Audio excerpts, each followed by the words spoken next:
សូមជម្រាបសួរបងប្អូនអ្នកទស្សនាទាំងអស់គ្នាជួបគ្នាម្ដងទៀតហើយជាមួយនឹងនិស្សិតរបស់យើងដែលមានកម្ពស់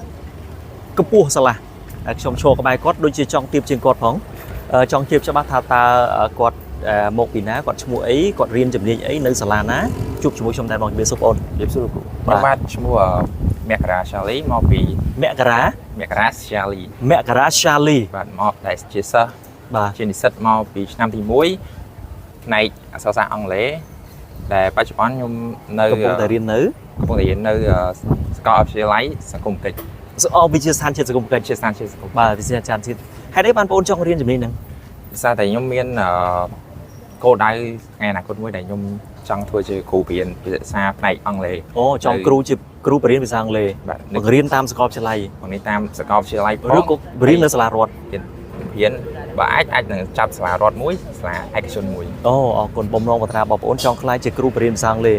ឬក៏អាចធ្វើការងារនៅផ្នែកទូតនៅប្រទេសរបស់យើងអញ្ចឹងទៅដែលគេមានតម្រូវការភាសាអង់គ្លេស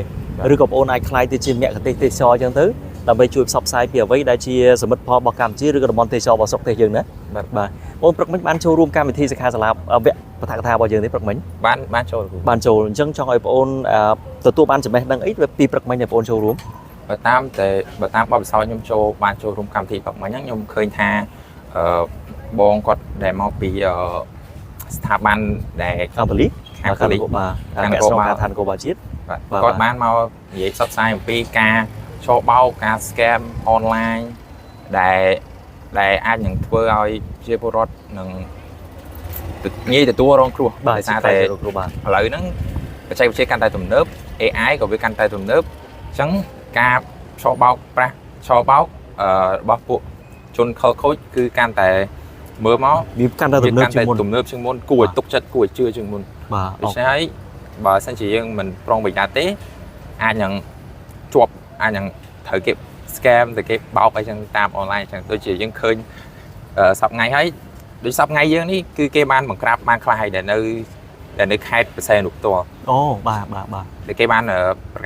បង្ក្រាបបានខ្លះហើយតែសង្ឃឹមថាមានការបង្ក្រាបច្រើនទៀតទូទាំងប្រទេសណាសង្ឃឹមថាមានទៀតដោយសារតែឥឡូវយើងបាត់ពីប្រទេសបាទដោយសារតែឥឡូវហ្នឹងអត់ទាន់បង្ក្រាបអស់ទេអញ្ចឹងនៅសល់អាចនៅសល់ភាគតិចតួចណាតែយើងព្យាយាមធ្វើអស់តាមរយៈយើងមានចំណេះដឹងគ្រប់គ្នាទៅពួកនឹងបោកលែងបានអញ្ចឹងមុន